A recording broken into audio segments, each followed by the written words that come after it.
Hello and welcome to the morning after show presented by betonline.ag. My name is Joshua Reimer. I'm joined by none other than Jared Block, who is on my right. Jared, I've had my weekend. I've been off the last 2 days, so I want to know how it's been going. How has the last 2 days gone for you and the NBA team? Yeah, the weekday grind is real. It continues. Yeah. Short slate last night, 4 games. We'll talk about what happened in the first game. But yeah, not too much to report there. Kind of a short show today. Not much happened yesterday in the world of sports, but I'm sure that hopefully, actually, we did get some breaking news. So technically, it counts for today's resolution. Oh, So, there you go. um, It's a great but start yeah, to the day Wednesday. when you get the resolution knocked out. Yeah, there you go. That's actually kind of big news too. Oh, sweet. Wednesday was good for me. I won in GPP's pretty big dub there. Very All nice. thanks to Nikola Jokic's triple double. So yeah, a couple triple doubles the last couple nights. CP3 last night. Suns. We'll talk about them here in a little bit. First to 30 wins in the NBA. Yeah, very impressive for that Suns team. This Knicks and Celtics game that we get to talk about is absolutely insane. The fact that the Knicks come back and the Celtics prove to be a bad closing team once again. There's at least something to talk about from the NBA front. So we're going to kick it off there, start talking about the NBA, everything that happened. As you guys can see, the Knicks game is one of the main things that happened on last night's NBA slate because, well, that Knicks team came storming back. I think they were down by 22 at one point or more than that, and they end up getting a big win at the end of the night.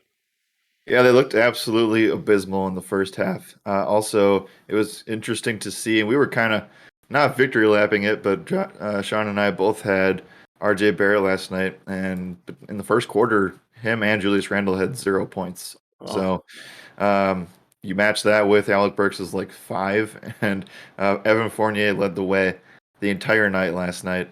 Uh, Finished with 41 real life points, which wow. is actually bananas. But yeah, now they're down 25. Looked like the game was over. A lot of chalk on the Knicks side, Josh, last night.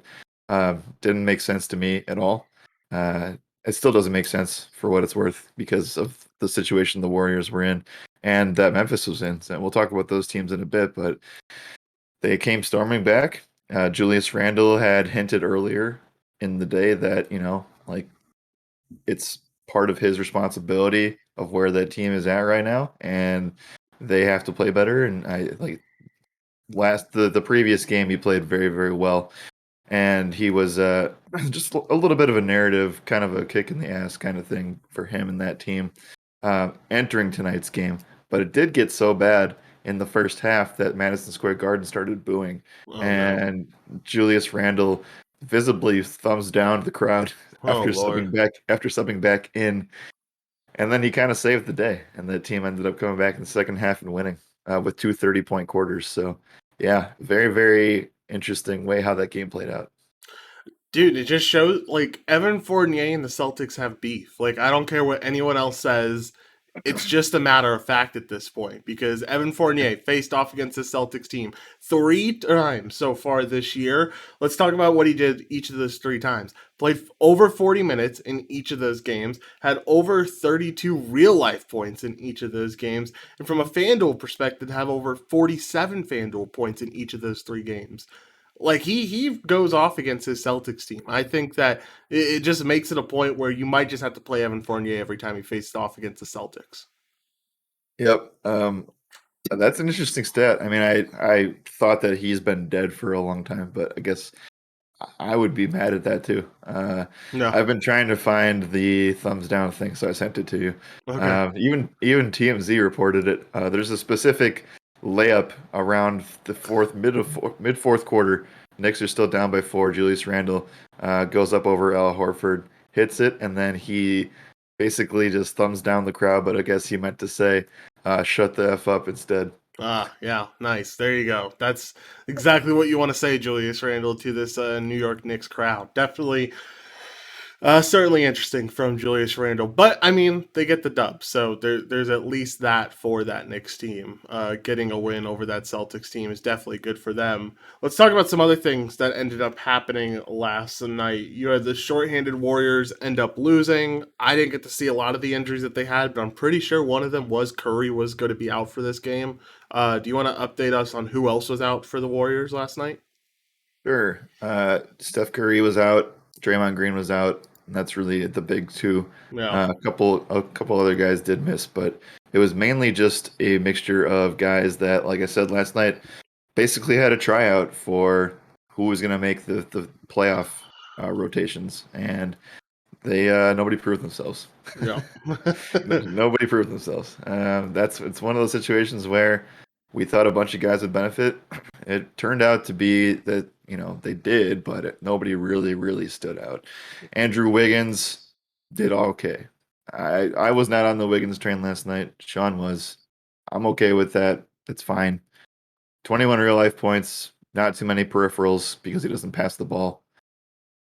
Just what it is, what it is. Like Yeah. I mean, he got what I thought he would get, which is why I stayed away from him. Otto Yeah. Porter, disappointing night for him. Kevon Looney, average. Jordan Poole, not great shooting. Gary Payton, 15 minutes, abysmal. Like I don't know. I mean, it was bad. It was just a really bad night for them. Yeah. It's it's bad when Moses Moody and Damian Lee play better than your roster does. So I don't Yeah. know. Just I think it was kind of a throwaway game. I thought it was going to be used more as a hey, who can step up here? And it proved to me that none of the actual starting rotation or bench rotation guys did. Yeah, the crazy thing to me is that this is a close game all the way throughout, right? You don't have anyone playing over 33 minutes in this on this team. Jordan Poole gets that 33-minute mark, and then you get Wiggins at 32, and no one's over them. So it kind of shows that they're not willing to trust any of these guys for long, extended period of time on the court because you're seeing them sub them out pretty early, and none of these guys getting really good, solid playing time. So uh, I don't know. This Warriors team without their two superstars, three superstars if you're including Clay, then it's probably going to be difficult for this team to do much at all. I'm guessing Curry and Draymond stuff is just day to day type things, and they'll be back soon. I think it was strategic to have them do that because Oh, they do play. The next game that they play is on Sunday night against the Cavs when Clay makes his debut. So there you that go. is why they didn't play anybody last night. So no reason to.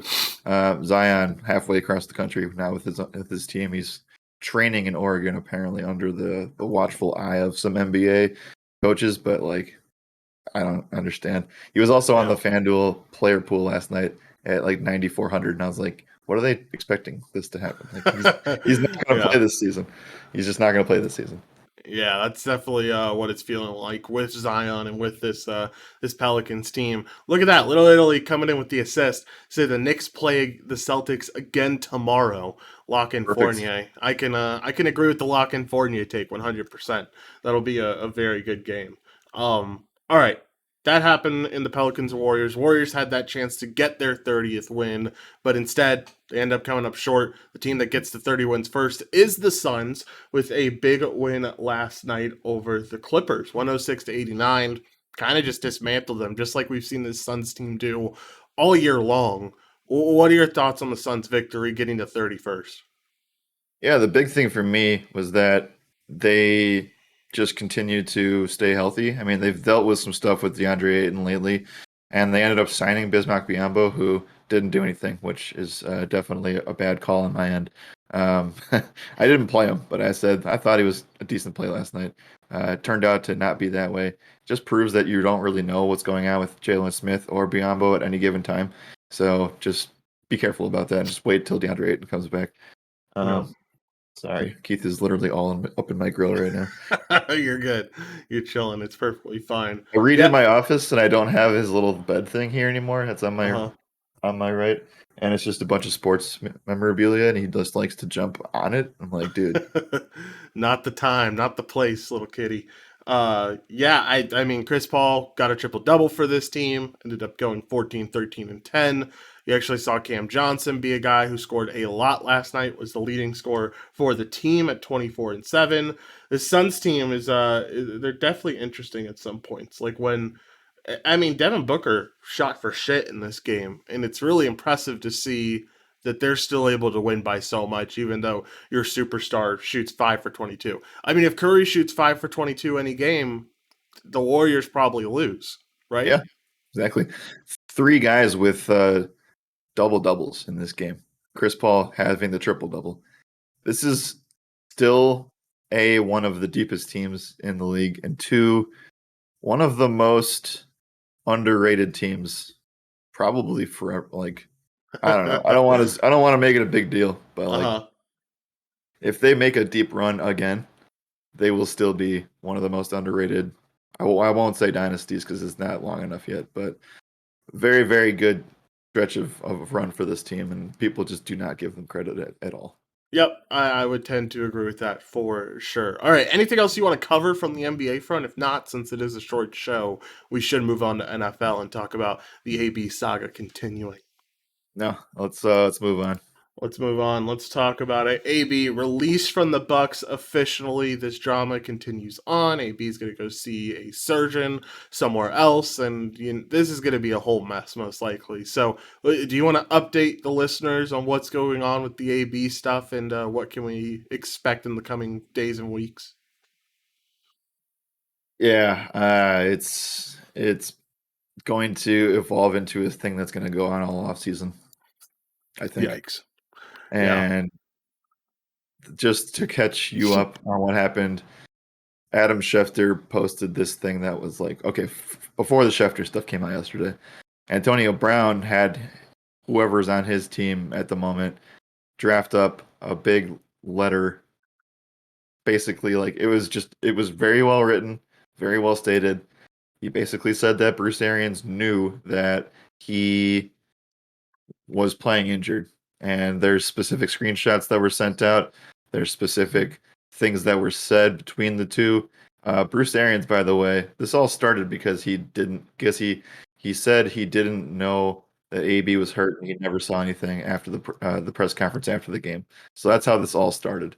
Um, and then now the NFL is digging up the actual sideline conversation that happened between the two. Like it's getting real deep now because the Bucks PR team has been literally standing their ground saying that AB is a liar, Oh, essentially. oh And no.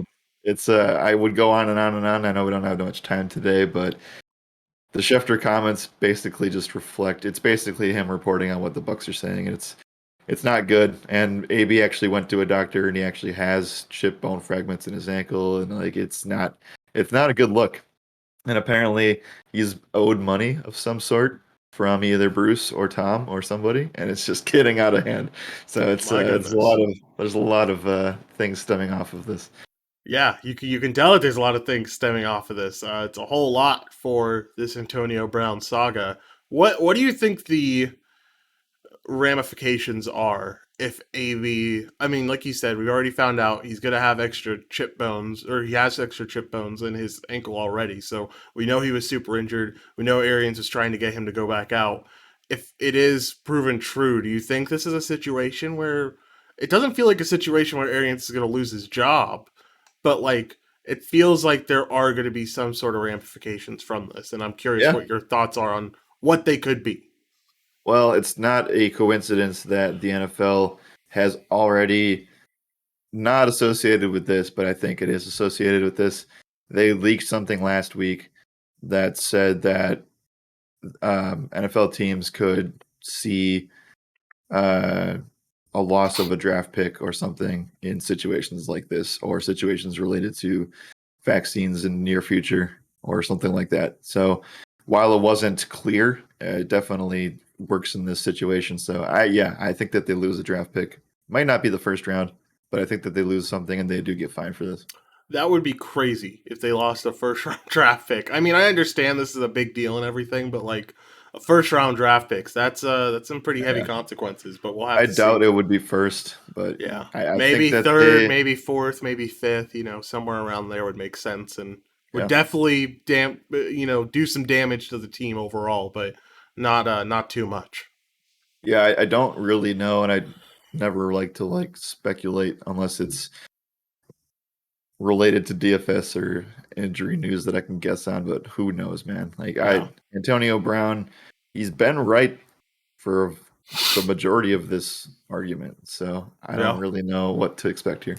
Yeah, I would agree. He has been right for most of this, and it's going to be interesting to see what happens if he continues to be right. All right, let's talk about what the let's keep our focus in the NFL. Talk about what else is going on around the league.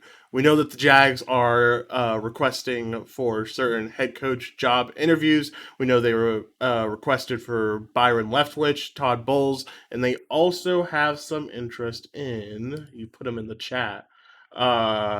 Hackett as well as a potential guy who could be getting an interview for this Jaguars head coach job. What are your thoughts here? Like, what you have Trevor Lawrence for this Jags team. You have a team that looked abysmal this season. What is one of the? Are you do you like one of these guys more than the other? Like, how do you feel about this head coaching position for the Jags? Yeah, I think Byron Leftwich gets the job.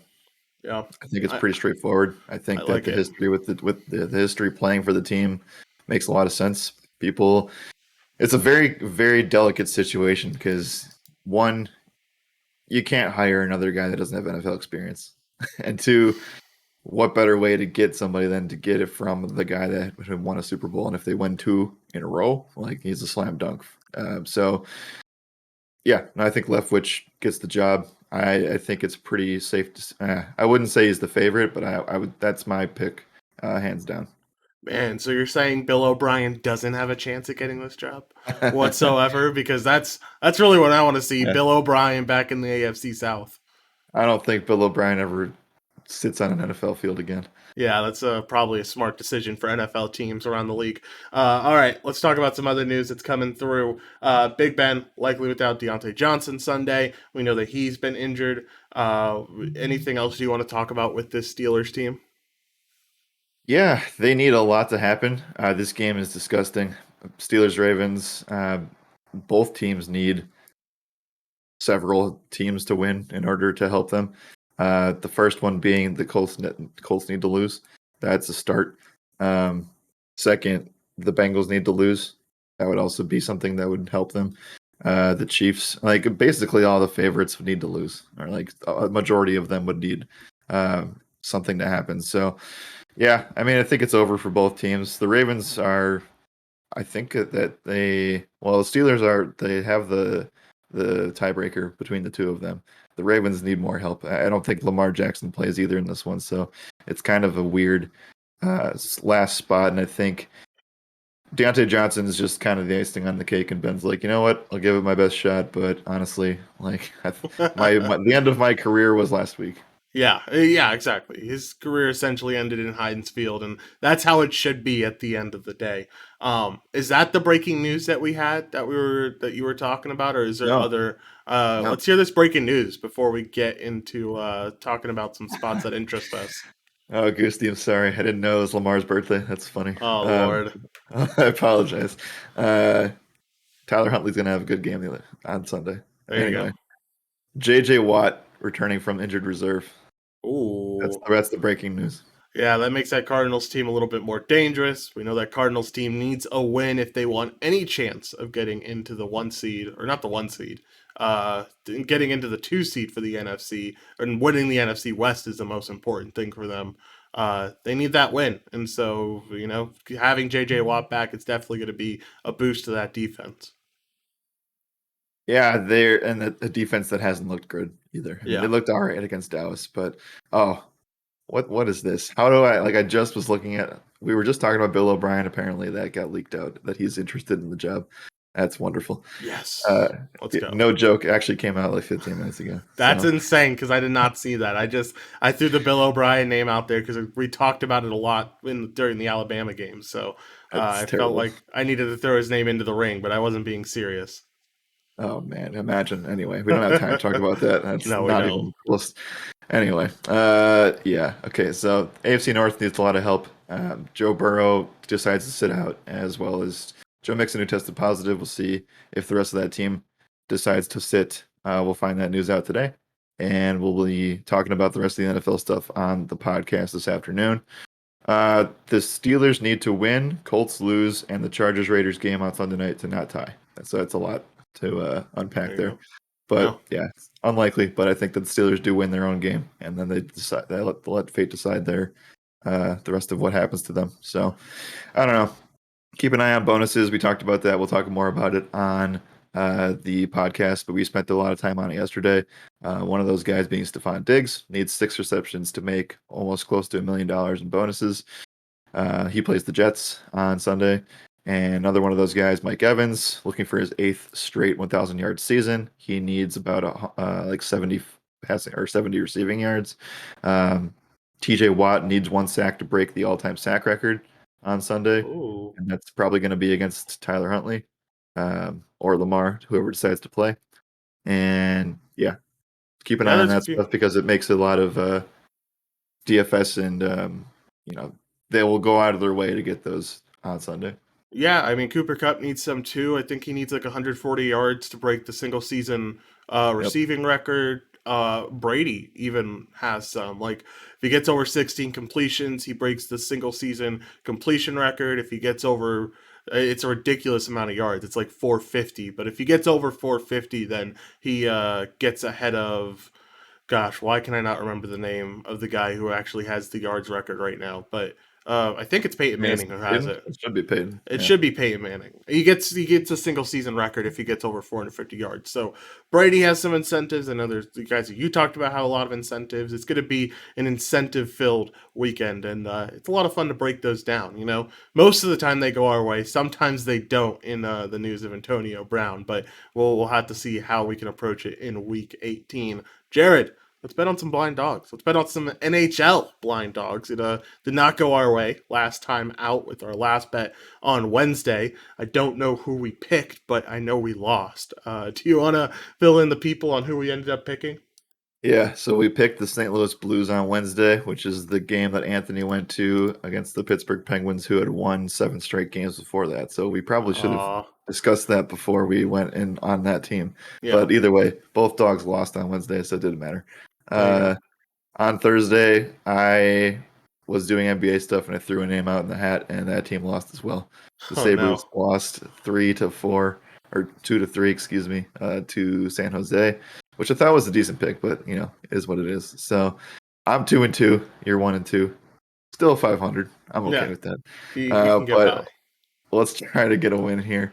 At some point, guys, when we get on this stretch of losing, I wouldn't tail us anymore. This is just this is just a fun way to just get by with dealing with NBA spreads at the moment. So Yeah. um, let's see here. Are we really on the NHL does some weird stuff, man, where they just have like Yeah, what? 15 games playing on Tuesdays and Thursdays, and then they just do nothing on Monday, Wednesday, Friday. So 2 games tonight: Flames, Hurricanes, Capitals, Blues. One of them is basically a pick 'em. Yeah. You And only have one dog. Like the only dog here is the Calgary Flames, and I don't uh, know, an away team against my Hurricanes too. Like I don't know if I can do it. I'll take Calgary. I'll Uh, do it. I'm gonna get behind the St. Louis Blues here. They're not technically an under. They're kind of an underdog at -105. So we'll take the St. Louis Blues money line.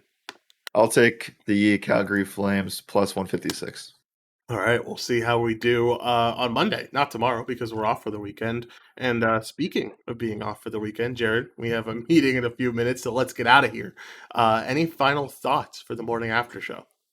Final thoughts, big weeks next week. NFL playoffs start, UFC returns, and we'll have a college football championship show for you on Monday.